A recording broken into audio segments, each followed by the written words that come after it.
जिस दिवस को बाल दिवस के रूप में, वीर बाल दिवस के रूप में सम्मान दिया जाना चाहिए, उसे वीर बाल दिवस का सम्मान न देकर के लोग उसको विस्मृत कर गए और बाल दिवस के रूप में कुछ और ही घटनाओं को जोड़ने का प्रयास किया जाने लग गया। जो भी गुरु परंपरा के प्रति श्रद्धावनत है वो अपने आप में एक सिख है, क्योंकि गुरु के प्रति सम्मान का भाव रखता है। बोले सो निहाल, बोले सो निहाल।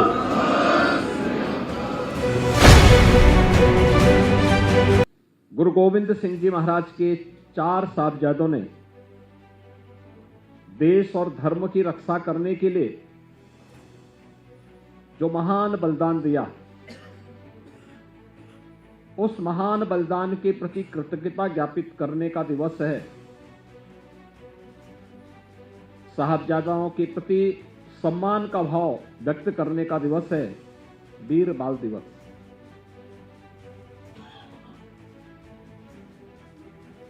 मैं धन्यवाद दूंगा अपने लखनऊ के सिख बंधुओं को,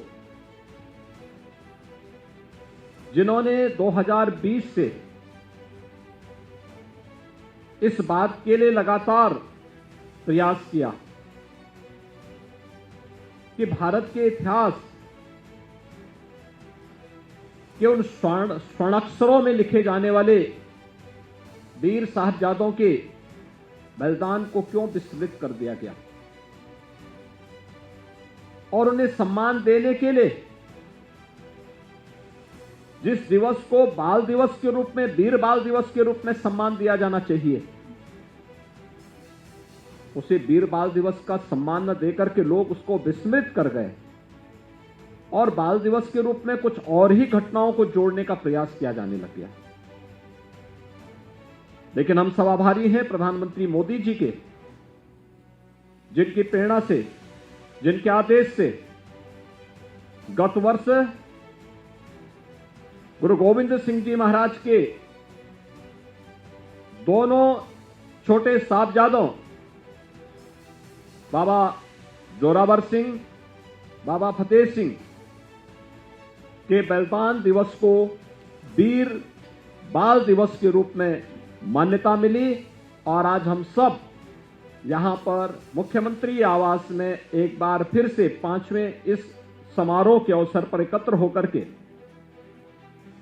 इस महान गुरु परंपरा के प्रति अपनी श्रद्धा को व्यक्त करने के लिए, कृतज्ञता को व्यक्त करने के लिए यहां पर एकत्र हुए हैं।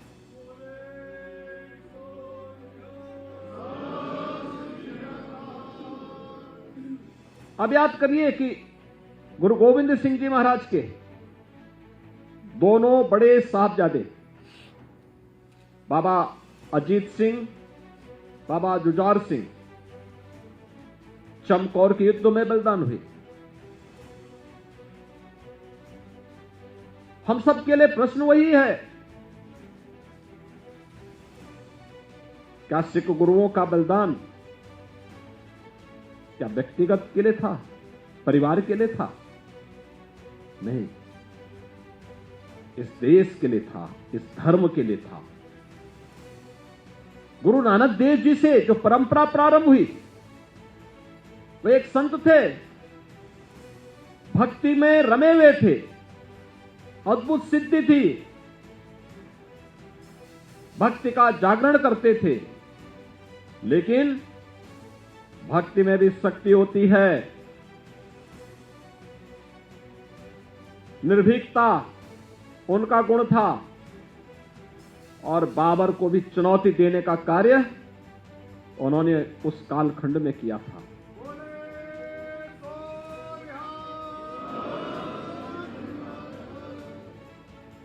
सिख गुरुओं ने कभी चैन से बैठ करके अपने लिए, स्वयं के लिए नहीं सोचा। अगर आप जाएंगे देश के अलग अलग क्षेत्रों में, अलग अलग गुरु परंपरा ने अलग अलग परंपराओं की शुरुआत की। किसी सिख गुरु के द्वारा लंगर की परंपरा को अनिवार्य हिस्सा बनाने का कार्य किया गया, किसी ने सरोवरों के माध्यम से एक नई प्रेरणा प्रदान की। गुरु अर्जुन देव ने जहांगीर के अत्याचारों का डटकर के मुकाबला किया और गुरु तेग बहादुर जी तो एक अद्भुत मिसाल थी। याद करिए, आज से सैकड़ों वर्ष पहले गुरु तेग बहादुर उस समय इस बात को लेकर के कि कश्मीरी पंडितों पर अत्याचार हो रहे हैं, हमें इसके खिलाफ आवाज उठानी ही चाहिए। और उस समय स्वयं का बलिदान देकर के कश्मीर पर होने वाले अत्याचारों को रोकने का कार्य गुरु तेग बहादुर जी महाराज ने किया था।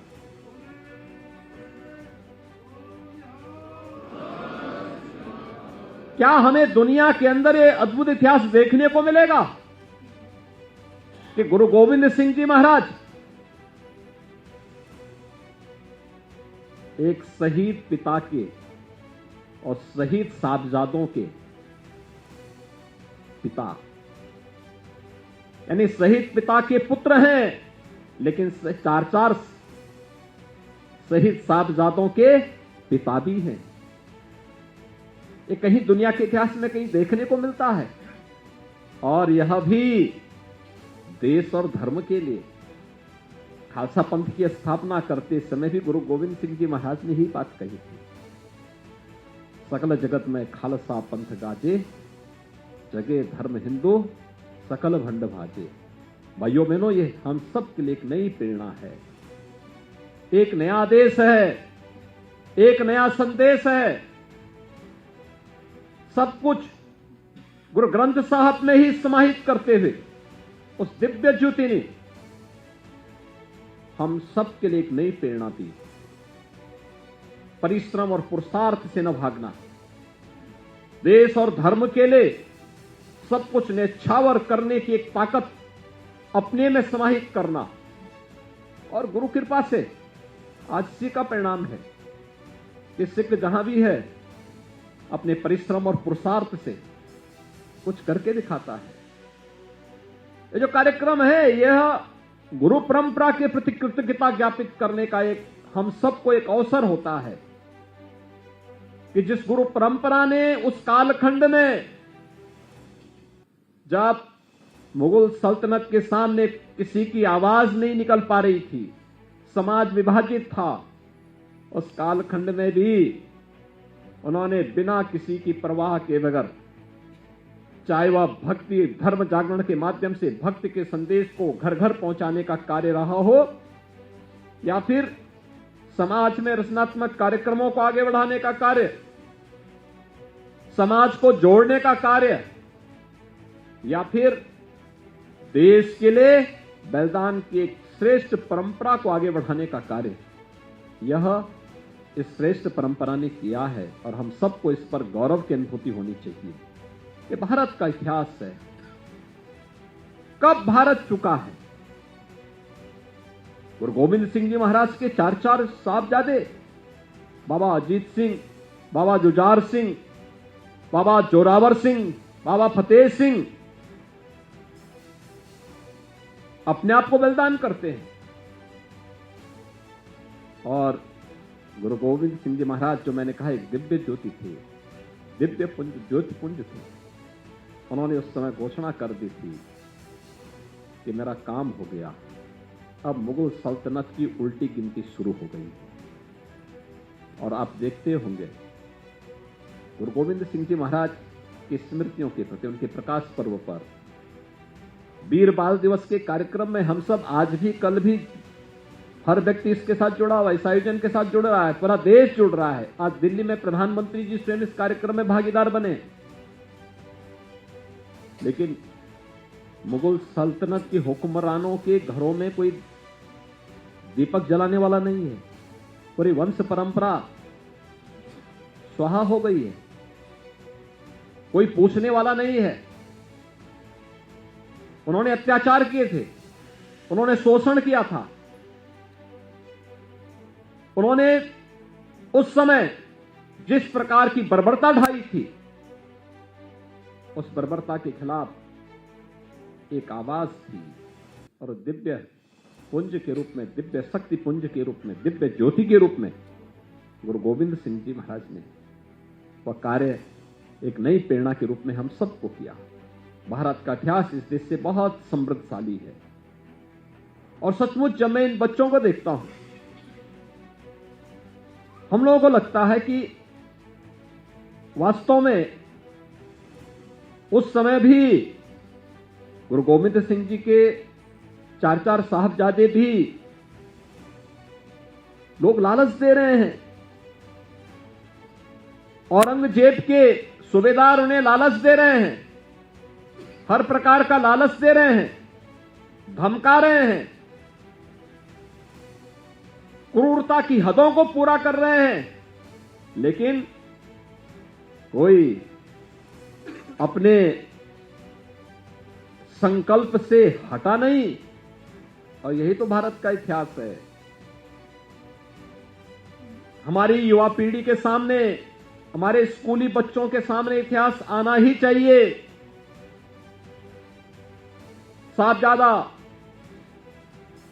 अजीत सिंह, बाबा जुझार सिंह, बाबा जोरावर सिंह और बाबा फतेह सिंह के बलिदान का, जिससे वर्तमान पीढ़ी देश और धर्म के लिए अपने आप को सदैव तैयार रहते हुए अपने कर्तव्यों के प्रति निर्वहन करने के लिए सदैव अपने आप को तैयार कर सके। और इस मामले में बार बार इस बात को कहता हूं, महाभारत के युद्ध में वीर अभिमन्यु की उम्र क्या थी? मात्र 16 वर्ष। लव और कुश की उम्र क्या थी? जब भगवान राम ने ताड़का का वध किया था तब भगवान राम की उम्र क्या थी? भगवान कृष्ण ने जब कंस का वध किया था तब कृष्ण की उम्र क्या थी? ध्रुव क्या उम्र थी? यानी एक लंबा इतिहास है। और वीर बाल दिवस के अवसर पर उन वीर बालकों को जो असाधारण कार्य कर रहे हैं, उन बच्चों को इस अवसर पर हमें सम्मानित करने की एक नई परंपरा को आगे बढ़ा करके वीर साहबजादों के प्रति कृतज्ञता ज्ञापित करते हुए उनका पुण्य स्मरण करना चाहिए। और हम भी चाहेंगे राज्य सरकार भी इसमें सहयोग करे, राज्य सरकार भी इसमें लगेगी। चिन्हित किया जाना चाहिए जनपद स्तर पर, कमिश्नरी स्तर पर, प्रदेश स्तर पर उन बच्चों का चयन हो, समारोह में उनका सम्मान हो, उनका अभिनंदन होना चाहिए, स्मरण कराना चाहिए। चमकौर के युद्ध में जब बाबा अजीत सिंह और बाबा जुझार सिंह शहीद हो रहे हैं, युद्ध लड़ रहे हैं, बरसात का समय है, क्या परिस्थिति रही होगी, क्या उम्र थी, लेकिन फिर भी जूझ रहे हैं देश और धर्म के लिए। मुगल सल्तनत तो एक ही बात चाहती थी कि ये लोग केवल एक बार केवल एक कबूल कर लें कि साहब ठीक है हम आपके अधीन हैं, आगे से कुछ नहीं करेंगे। या फिर बहुत होता है कहते हुए तुम इस्लाम स्वीकार कर लो। बहुत सारे लोग हैं जिसके पीछे जा रहे हैं, लालच में व्यक्ति क्या नहीं कर दे रहा है, लेकिन ये गुरु प्रेरणा और उस संकल्प के साथ डटे रहना, यही महानता दिलाती है, महानता यही प्रदान करती है। आज हम सब यहां पर हैं। आप सोचिए देश के प्रधानमंत्री जी भी वीर बाल दिवस के समारोह में भाग ले रहे हैं, राज्यों के मुख्यमंत्री भाग ले रहे हैं, और ये मेरा सौभाग्य है, मेरे मंत्रिमंडल और मेरे सहयोगियों का सौभाग्य है कि इस मुख्यमंत्री आवास पे गुरुबाणी का पाठ इसी बहाने इस आयोजन के माध्यम से हो जाता है। यह हमारा सौभाग्य है कि इस अवसर पर आप सबसे सामूहिक रूप से एक साथ मुलाकात हो जाती है। प्रदेश भर से आए हुए हमारे सिख बंधुओं के साथ इस कार्यक्रम के माध्यम से एक संवाद हो जाता है और उस कार्यक्रम को आगे बढ़ाने का एक अवसर हम सबको प्राप्त होता है।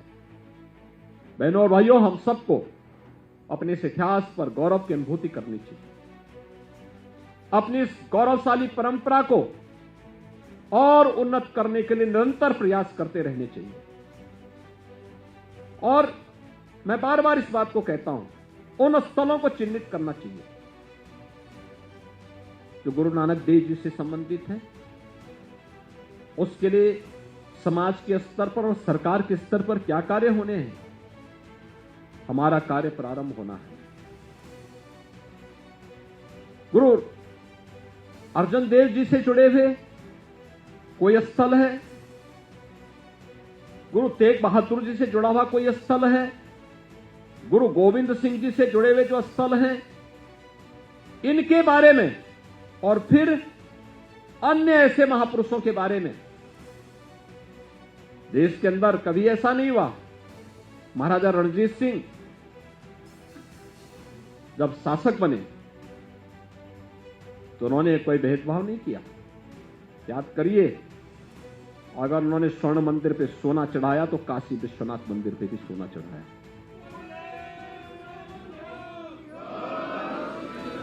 जितना सोना वहां दिया उतना ही काशी में भी दिया। यही नहीं, देश के अंदर आप कहीं भी जाइए, आपको महाराजा रणजीत सिंह जी के द्वारा प्रदत्त ये उपहार वहां देखने को मिलेगा। ये दिखाता है कि एक सांझी विरासत है, एक साथ आगे बढ़ी है। और मैं तो बार बार इस बात को कहता हूं, हर शिष्य सिख है। जो भी गुरु परंपरा के प्रति श्रद्धावनत है वो अपने आप में एक सिख है, क्योंकि गुरु के प्रति सम्मान का भाव रखता है। और हमें इस परंपरा को और मजबूत करना है, जितना कुछ हो सकता है। गौरवशाली परंपरा, आने वाली पीढ़ी सीखे पौरुष और पुरुषार्थ क्या होता है, परिश्रम कैसे किया जाता है, हमें उससे नहीं हटना है, क्योंकि हमारी पहचान है। विपरीत परिस्थितियों में कैसे कार्य करना है, ये हमारी पहचान बननी चाहिए। और उस पहचान को विपरीत परिस्थितियों में जूझते हुए आज तो अच्छी दिशा में आप आए हैं, बहुत अच्छी दिशा में आगे बढ़ चुके हैं। हमें कभी भी अपने मार्ग से विचलित नहीं होना है। गुरु परंपरा के प्रति हमेशा कृतज्ञता ज्ञापित करना ये हर भारतवासी का दायित्व होना चाहिए, हर हिंदुस्तानी का दायित्व होना चाहिए। और यही हमें आगे बढ़ने के लिए एक संबल भी हम सबका होगा। मैं आज के इस अवसर पर आप सबको इस बात के लिए आश्वस्त करता हूं कि गुरु परंपरा के लिए और इस गौरवशाली परंपरा को आगे बढ़ाने के लिए राज्य सरकार और ये डबल इंजन की सरकार सदैव आप सबके साथ में है। मैं एक बार फिर से आज वीर साहबजादा दिवस के अवसर पर, जिसे हम वीर बाल दिवस के रूप में आज यहां पर आयोजित कर रहे हैं, इस अवसर पर प्रदेश भर से आए हुए आप सभी प्रतिनिधियों का मैं हृदय से मुख्यमंत्री आवास पर आयोजित कार्यक्रम में अपने सभी सहयोगियों की ओर से आपका अभिनंदन करता हूं, आपका स्वागत करता हूं और विश्वास व्यक्त करता हूं कि इन 4 साहबजादों का बलिदान हम सब के लिए, पूरे प्रदेशवासियों के लिए, देशवासियों के लिए एक नई प्रेरणा होगी। हम सबको आगे बढ़ने के लिए एक नई ताकत मिलेगी। आप सबको, प्रदेशवासियों को इस दिवस की अपनी शुभकामनाएं देता हूं। हम इन वीर साहबजादों के बलिदान से प्रेरणा लेकर के सिख धर्म के प्रति और इस गुरु परंपरा के प्रति कृतज्ञता ज्ञापित करने के अपने पूर्वजों की इस परंपरा का अनुसरण कर सकेंगे। इस विश्वास के साथ आप सबके प्रति मेरी शुभकामनाएं। बोले सो निहाल, बोले सो निहाल।